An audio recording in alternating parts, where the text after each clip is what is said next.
Welcome to YseeU, because when you change the way you see, everything changes. I am Yvonne Cloete. Welcome to my weekly talk, Seeing the Gift, where each week we will explore a simple truth that has the power to change the way you see yourself, your life, and your future. Because when you learn to see the gift, freedom is never far behind. So this week, we talk about consider the lilies, or perhaps a better question is, how much of today are you losing tomorrow? Think about how often we do this. Nothing has happened yet, but we're already suffering. We keep running thoughts in this monkey mind of ours. What if I lose my job? What if they leave? What if I don't have enough money? What if something happens to someone I love? What if I fail? What if?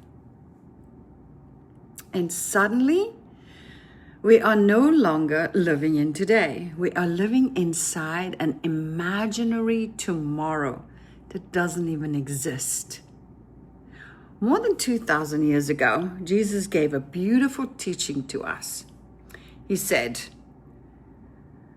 "Consider the lilies of the field. Look at them.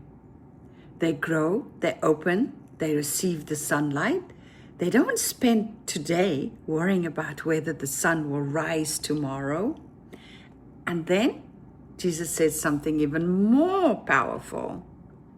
"Do not worry about tomorrow, for tomorrow will worry about itself."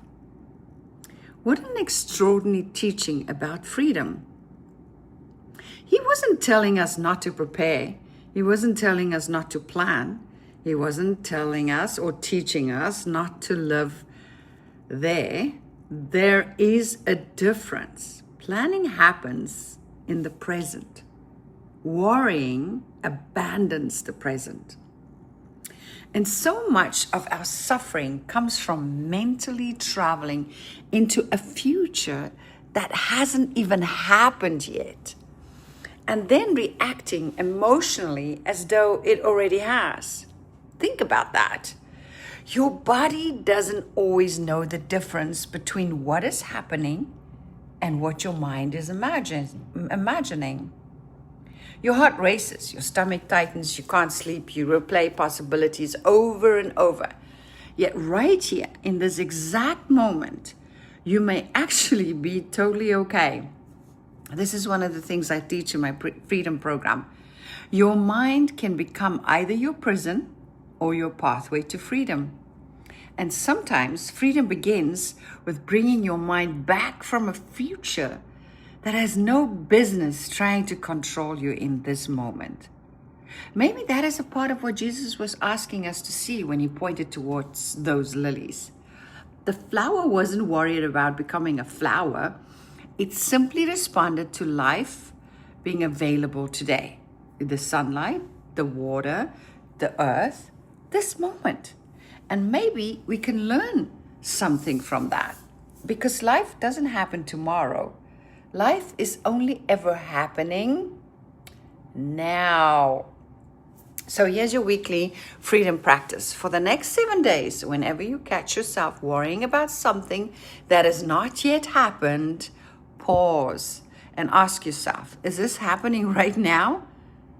If the answer is no, bring yourself back, look around you, feel your feet on the ground, take one slow breath, then ask, what can I actually do about this today?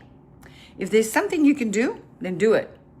If there isn't, release tomorrow back to tomorrow, which doesn't exist. That's your practice. Not ignoring life, not pretending everything will be perfect, simply refusing to suffer a future that hasn't arrived yet. Okay, so here's your journal question. What future am I repeatedly visiting in my mind that is stealing the peace away from me today? And then write what is actually true right now. There may be a gift waiting for you in that answer.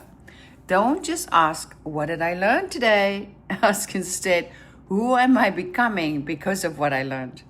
See you next Sunday. So click subscribe so you can receive my 365 daily gifts. These are my weekly Seeing the Gifts and my monthly Freedom Talks, where we go even deeper with more exercises, practices, and experiences designed to move you toward freedom. Freedom from what? The monkey mind. And if this gift encouraged you, share it with someone else, please. Thank you for listening.